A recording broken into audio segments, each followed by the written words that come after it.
Yo, Mr. Avant, you gonna be busy this week? You know damn well. I told you in middle school, you were family. Pull up. I ain't got nothing going on. Nigga flies me, ain't a nigga cold as me, ain't another nigga got a swag quite like. But hold up, that's the way I feel. But hold up, but that's the way I feel. Yo, swinging and banging on the ones and twos. Allow me to reintroduce myself to you. This is Kendrick Avant, your agent of gratitude, and I am back. And who I'm rocking with today, ladies and gentlemen, is a superstar in my eyes. I have known this young man since this young man was a young man, because he was never rocking as a child. Even as a young man, he was a young man. I'm talking about back in the gap. He is now an owner, an entrepreneur, doing this longer than I've been doing this. I salute you. Welcome to the show, Isaias, rocking with vibes, Houston, man. Welcome to Disabled But. How's it going? Appreciate it, Mr. A. Much respect to you. Big salute. Man, I'm doing good. How about yourself? I can't complain. Before you called, I was a little bit late because I was smashing my youngest daughter. She's in third grade. I was smashing her in Uno. And you might think to yourself, Mr. A, you're wrong for that, man. When we were kids, when I was a kid, you were talking about beating your kids and doing that type of stuff. You still doing that? Yeah, still doing that. I can't lie, man. I'm still doing that. That is a highlight of my day. Many times these kids like get on folks' nerves and work you. You got to take your wins whenever you can. And I took it in Uno, beat her 2 out of 3 times. Yeah, I enjoyed you that. wrong for that. I enjoyed that. I enjoyed that. That was nice. That was nice to end it off. It has been a great day. Now, we are finna pop this thing off by asking you, tell the people where we met. When did you know? Talking, you know what? This might be a little bit different. Okay, so I met you. I was in 7th grade. You was my Texas history teacher, 7th grade year. And I think first 2 days coming in, it was a whole different thing. You was telling us, the first thing you was telling us was about rent, that we had to pay rent. I was like, yo, dude, crazy. And so we started chopping it up about the rent, and basically, like, it was just like, I don't know, it was just the vibes was way different. And I knew it was just from the get-go, we just connected. I remember you got on my ass one time in class, and to this day I'll never forget it. The only white boy in the class. His name was I don't remember. I ain't like to do it. Skip his name. And he was saying something, and I said something about white folks. It was a joke, and then you were like, "Hey man, cut that HBO." You said, "Cut that HBO stuff out of here," and I said, "Man, like, it was a joke." But off the rip, man, we've always had good connection. And then I would skip lunch. You would pull me to the side, and we would just chop it up. Dominoes, those off the bat. Just that's how I know. Once I learned how to play dominoes, which that was it.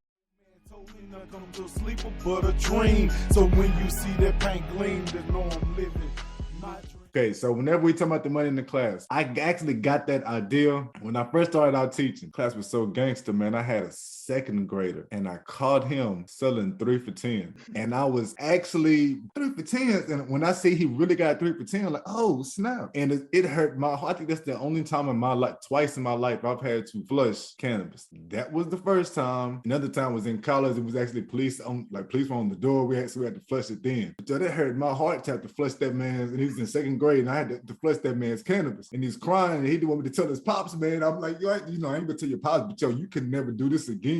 You gonna see me watch me. And that was the teacher in that class had the kids making money for doing all the right things. At the end of each day, they could buy treats and everything. So I always said, man, that's fly. I said, whenever I become a teacher, I'm gonna do the same type of stuff too. And I wanted to kick it. And when I first kicked it off, it was made fun of because all the teachers were like, yo, how are you paying for that? Shit, pay it out of my own pocket. You're gonna stop that when you have wife and kids, buddy. When you get your own wife and kids, you're gonna realize real quick that you can't buy all those blow pops and candy for all the kids for doing that. It never got to be too much. Like it was never too much to find $20 in in a week or in a couple of weeks to go and save 20 to the side the way I could stock up on blow pops and everything else that y'all, and them hot fries, man, y'all used to wreck on the hot fries, man. Hot fries and blow pops. I wanted to quit doing the blow pops early because it was so many raw jokes. Because I did it in the little country town I was at. Didn't nobody crack jokes like that. As soon as I came out there with y'all, man, I went to Channel View. Nobody cracked jokes like that. As soon as I came to Klein, your class was the first class, the homeboy sister was in the class, and I mean, the first they looked at them suckers and said, "Why we gotta suck on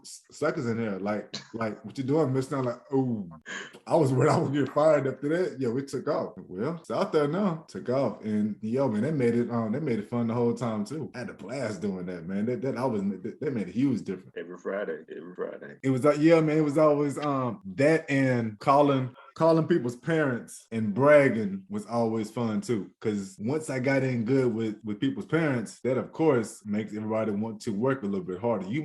Somebody might get in trouble in math, they might get in trouble with the principal, lunch might suck, but on Fridays they know all I gotta do is hold it down. And one person gonna call home and say some good shit about me to my mom, to my dad, to whoever picked the phone up. One person. I'm trying to be that one person. Because once I get that going, it don't matter what the hell I'm teaching. Somebody is trying to pick it up and learn it. Like I could be teaching Chinese. It doesn't matter what the hell I'm teaching. Once they see, once that is good, it don't matter. Everything else is great. It's all about that connection first, man. It's all about that connection first. I have been running my mouth. Yo, and you let me do it too. Okay, so check this out. I'm about to edit this a whole different kind of way. So check this out. What I want to talk to you about is what made you go Vibes Houston. You know what? Before we even get to Vibes Houston, can you first tell the people how many jobs have you have you had an issue keeping jobs before you decided to be an entrepreneur? Me, I told y'all before, as a teacher, that's the only job I've never been fired from. I've been fired from every job since I left teaching. I just got fired last month, I told you, from doing this gig. So how many jobs do you think you've been fired from? So the second I know they finna fire, I quit. Fuck that. You ain't gonna fire me. I'm quitting on your ass. That's my shit. I ain't coming in. You can figure that shit out. So far, technically, I've never been fired. I've quit on every single one. But it's been a good amount that I've quit from.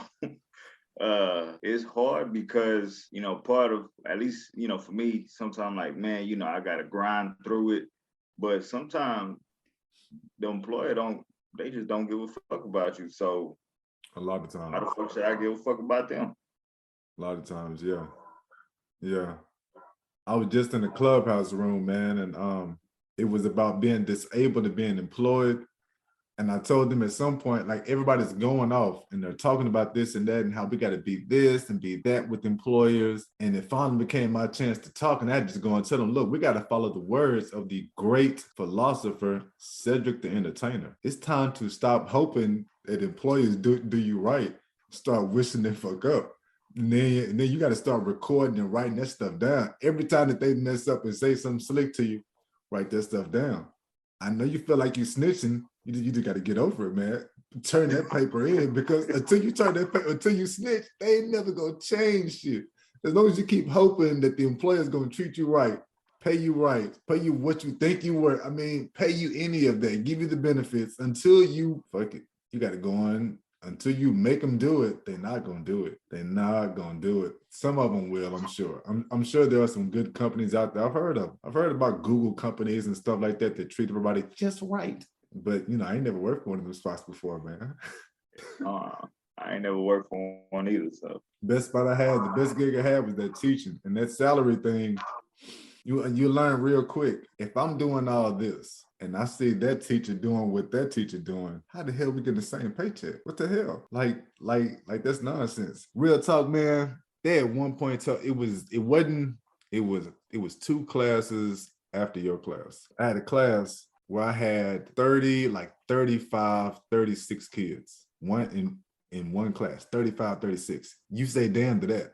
It was like 23 of them had IEPs, where you got to have a specialized way of everything, all types of stuff like that. Then I got 35 of them. On top of that, most of them are the ones that get in trouble in everybody else's class. So as soon as you start messing up too much, I would just say, you know what, instead of sending them there, just add them to my class. Add them to my class. They said out of the 35, that year, they told me, all my classes together, they told me I was estimated to have 12% were going to pass that damn STAR test. And instead, I had 78% pass. And the pre-AP classes were like 72, 73%. And the teacher won and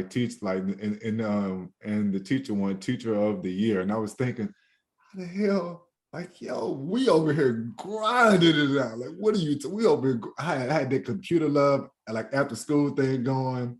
I had all types of little stuff going to make people come in for different types of time.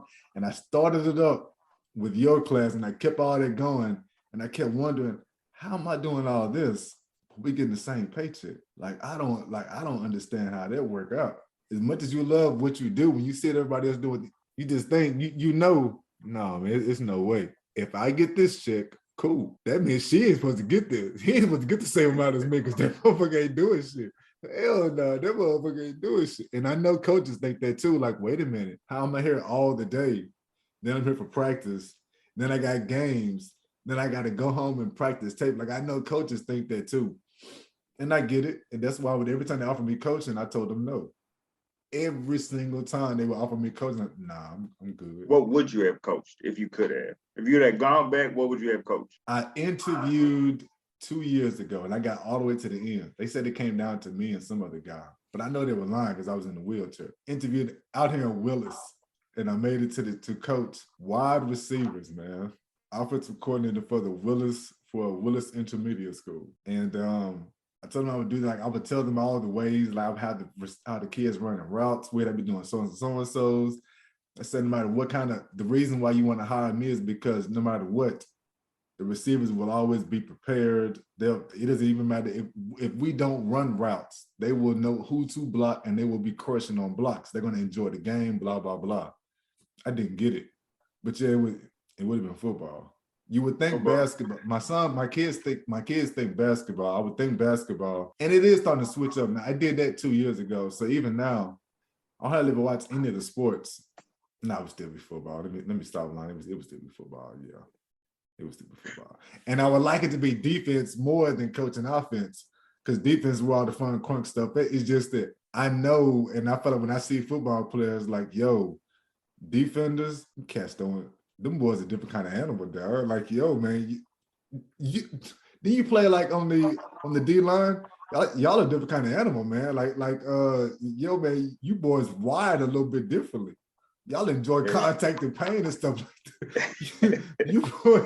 you boys wired a little bit differently, man. So if I came back, if I could, it'd be coaching football, and I'd have to be on the offensive side, not linemen. I'm talking about wide receivers on the outskirts. Do what we do. Let me deal with Antonio Brown's attitude. I ain't trying to, yo, man, I ain't dealing with the other stuff, man. Maybe the quarterbacks, because, they're the divas. Maybe them. But, yeah, let me deal with them. You high energy boys, you boys, it's all about the physicality. No, I'm going to leave y'all alone. I'm not trying to soften y'all up, make y'all think first, none of that. And I'm leaving y'all alone. Y'all salute. Do what y'all do, man. So check this out. What made you go from, you know what, I'm sick of this, to starting up? Tell us about your entrepreneur. Right now, you own Bob's Houston. And I love the products. My favorite product, man, is that doggone Cloud9. There is something about, that's it. Ladies and gentlemen, he just put it up. But that's it, man. I take that and I take that whole four and I pour that whole four in a 20-ounce Red Bull. I've done it with a 16 and I did it with a 20. And I could do that once a week to get everything. Just you get into a certain kind of, the comparison between that and lean is lean, I'm asleep, I'm gone. With that, I still get stuff done. I can mess with the kids. The wife come in and ask me questions. I can actually answer her questions and know what she's saying, but I'm not really paying attention. Like, I can still operate with that, but feel great. I'm not all the way passed out, but I'm just relaxed, man. I am relaxed. Yo, I'm That's glad another to big hear thing with it. that it works good for you, man. That's really why I got into Every time I get to raw. this. So yeah, so your question was, how did I start Vibe Houston, or what made me start Both. entrepreneurship? Both. Number Both. one, what made you want to go into CBD type stuff, into this whole wellness route? Then you can talk about how you did it. But first, man, I mean, because you just don't see that. You don't hear about young people doing what people talk about, doing wellness type stuff. Yo, Ken, you actually put that shit you actually put your foot on the gas and got it going. I want to know what made you go with this. I didn't know about Delta 8 and I didn't even know about Delta 8 and Delta 9 until you had and ever since then it's just been mind blowing. Yeah, I appreciate that. In reality, so growing up, we, cough syrup, we ain't have money for lean, so that shit was NyQuil and Sprite. But I had a lot of partners that will be slinging it, and so I know a lot of these dudes like to turn up on the weekends. They can't get off certain things, and so my thought process was, I want to be health and wellness, but I don't want it to look like a clinic. I've gone to the CBD places out there in the Woodlands, and they look like a clinic. It's very I don't know. I can't fuck with it. And then I went to some CBD shops down like close to Fifth Ward, and the products I couldn't fuck with. I didn't even think that shit was. I don't know what was in them hoes. And so I was like, man, what I feel like what I got to do is be the in between the Woodlands and Fifth Ward, have something that people can trust, and kind of still allow people to do stuff like lean. You can still do the same shit, but cleaner alternatives. That way you can still do what you be doing, but you don't have to, first of all, be at risk with the laws. That was my number one thing. Make sure everything's compliant. No one, is gonna get screwed over. And then two, it's just a healthier alternative. A lot of people are suffering from anxiety and depression, and this is not the solution, but these are just tools. These are tools that hopefully can help these folks rock with it and get to a better day. Yo, man, I love what you just said with that anxiety and depression. That is a huge thing with me. I didn't used to be like this before I got the illness. I was a whole lot more confident. I had a little bit more swag and confidence to me. And then came the illness, and that took me to a bad spot, man. And I can't lie. There is something about pulling that up that just gives you a sense of gangsterfied, a sense of thugging. It gives you like, and I say this on my blog, and people are often confused by it. You pronounce it energy, but I pronounce it your inner G, and that's what I'm talking about, man. It's something about taking this thick CBD syrupy like mixture and remembering what it was like to have the same looking mixture. It's just like, mentally, your mind checks into, whenever I'm sipping, it's like, this is what I'm talking about. Throw on the screw tape.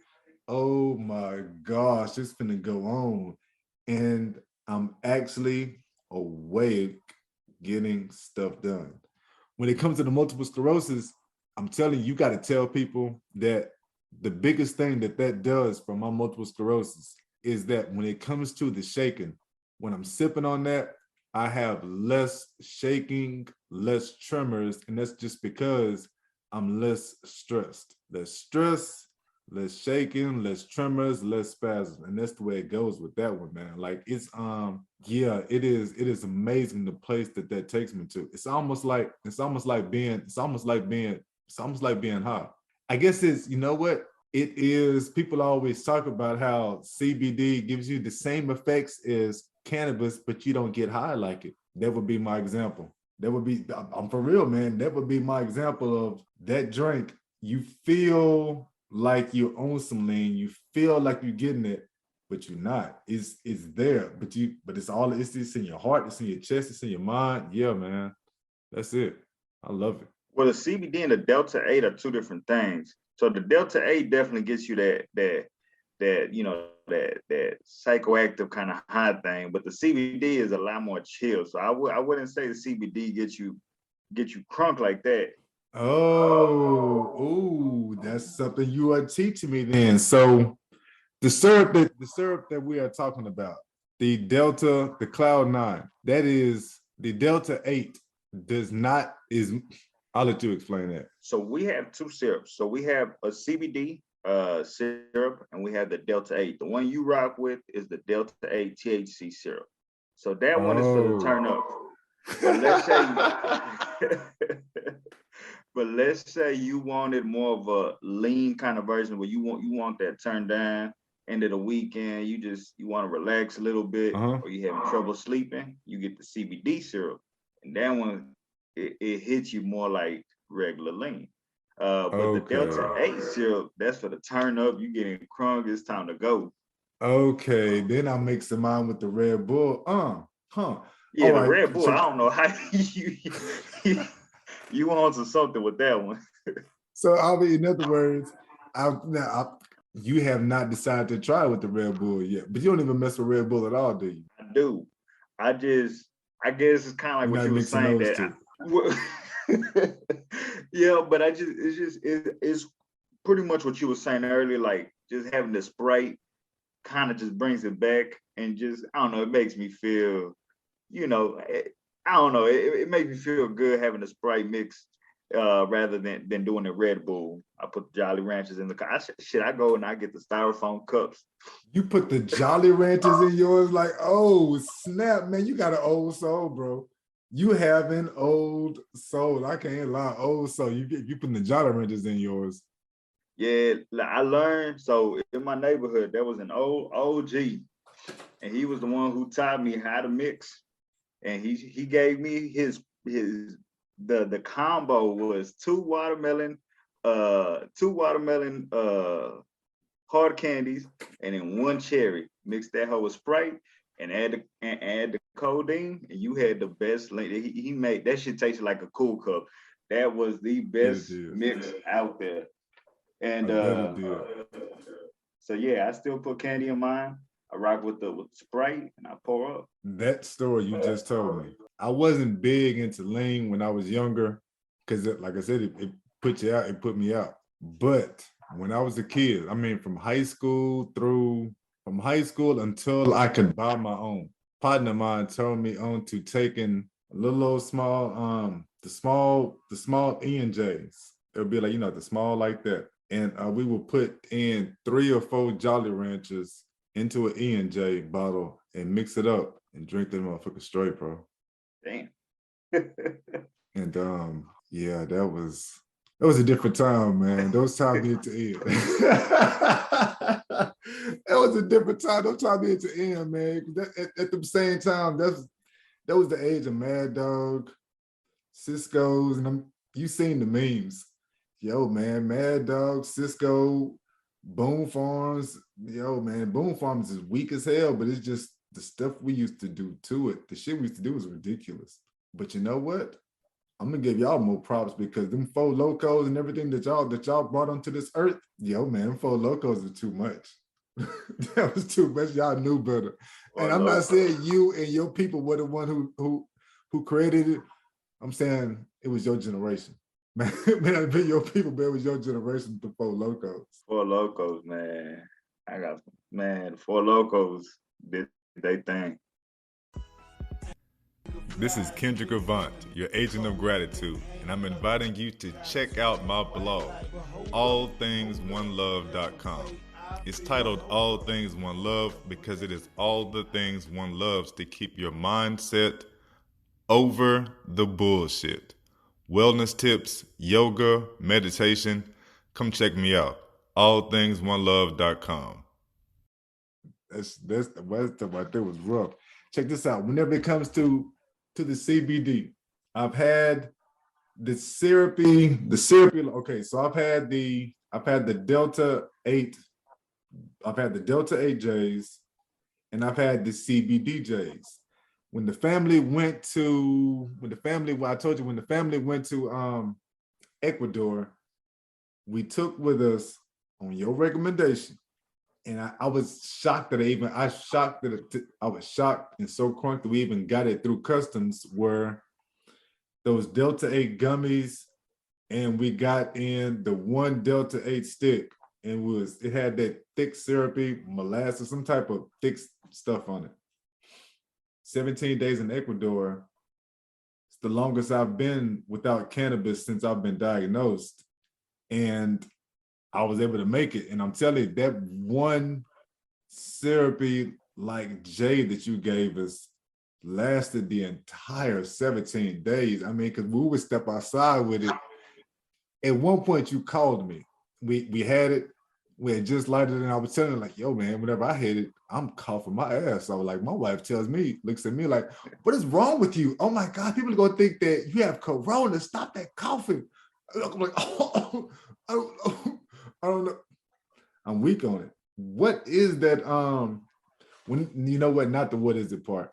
Whenever you are enjoying it, do you like that syrupy like resin on your stuff, or would you rather not have it on there? So that resin is that Delta 8 distillate that they put on the J, just because they roll it in keef and CBD keef, and for them to roll it on that keef, they gotta have that distillate, which is that sticky stuff. The brands that we carry, they don't have a flavor on the distillate, but there's some ones out there that have flavor, and I don't really like the flavors that they put on them.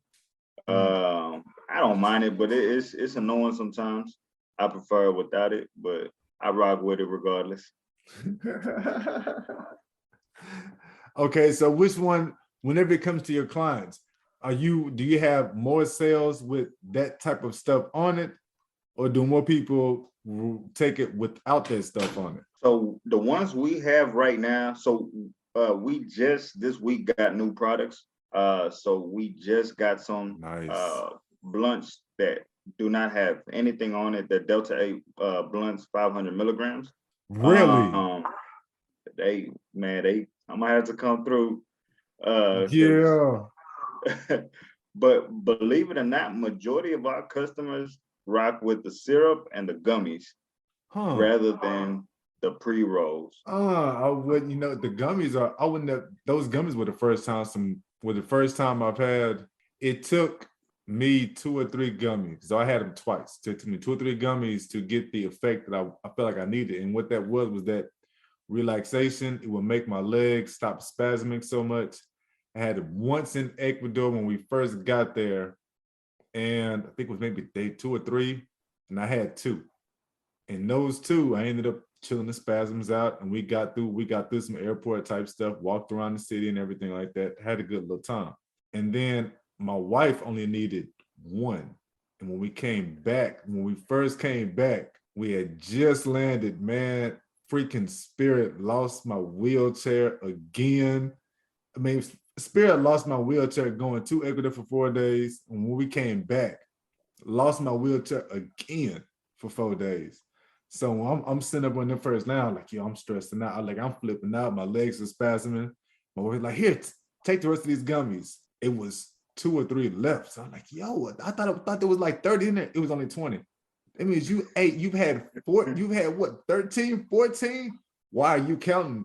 I'm just asking. I thought your legs was hurt. My legs are hurt. Then stop worrying about the gummies and take the damn gummies. Like, golly. I mean, she had a point, man. I had to stop worrying about the gummies and take the damn gummies, and that's how it worked. It chilled them spasms out with it. Yeah, man, them gummies are huge. If I had to pick between the 2, the gummies and the sticks, I personally would skip both and take the drink. But after the syrup, I would go with the gummies for real. It's just, I think the gummies, it still takes me, and I know some of it's got to be because I'm such a heavy cannabis user, and I ain't gonna say I'm a heavy drug user, but I've been doing cannabis and alcohol. I've been doing cannabis and alcohol for a long time. I am a whiz at those 2. I'm a pro with those 2, so I know I got a higher tolerance. But and because of that, that's my bad. Go ahead. No, keep going. That's what I was talking about. Because of that, I thought this. I thought I've never had stuff even work until I first had the gummies, and then that made me want. It gave me hope for that damn meat, that colorful, the stick. And then when we came back, gummies again, and then from there I was able to go back cannabis. But yeah, man, that syrup, the syrup is so good that I would take that, and I take that even with the cannabis. Like the syrup is that strong of a relaxer. It's a whole different kind of thing with that syrup, man. It does its thing. And we just got because so we have three clients that actually have MS. And I think about y'all all the time because really y'all give me a lot of feedback because I know two of them, they actually take lots of medications. So they tell me, one gummy doesn't do it for me. So our gummies come at 25 milligrams. They tell me the same thing that they need about 3. So 3 will be 75 milligrams. We just got these new gummies that are 100 milligrams each. And so, we just put them on the website yesterday. They're the max gummies. They come with 100 milligrams each. So those. Give that website plug. We're gonna keep going, but give your website plug. We're gonna do this a couple of times. Give the website plug. vibeshtx.com. That .com. VibesHTX. Say it again? VibesHTX.com. Okay, bet. Okay, now keep going. You just got the one that 100 milligrams in. We just got the 100 milligram gummies, Delta 8 gummies. And so I had to eat half when I tried them just because I rock with 2 gummies and I'm cool. I'm vibing with 2, that's 50 milligrams. But 100, a good old hundo, that's I'm gonna leave that to the pros. I'm gonna leave that to y'all. Y'all do y'all's thing. I can't wait. Man, we had I told you about the guy. There was a CBD shop, there's a hemp shop I told you about that is right there in Spring. And it's owned by a brother. It's the certified hemp store. He told me about this 1,000 milligram hemp CBD bar and how he promised it was a world changer. It was going to do this and that and blah, blah, blah. And I was telling like, yeah, I'm telling you, dude, I don't think you understand, man. Like I got real shit. You talking to me like this is going to be a real pain reliever. Let's just stop that. Took that 1,000 milligram thing. And he told me, don't take more than 400. Man, I ate that whole 1,000. I didn't feel a damn thing. It gave me, but it was just the CBD. He said it was just CBD type of stuff. Okay. Flies me, ain't a cold as me, ain't another got a swag quite like. But hold up, that's the way I feel. But hold up, but that's the way I feel. Ain't enough. Every time I gear to them raw. That's the way that I was brought up. That's the way that I was taught. That's the way that I was bred down. That's the way that I was raised. So when hustles in my music, man, them blunts get played. See, I'm the king of my throne.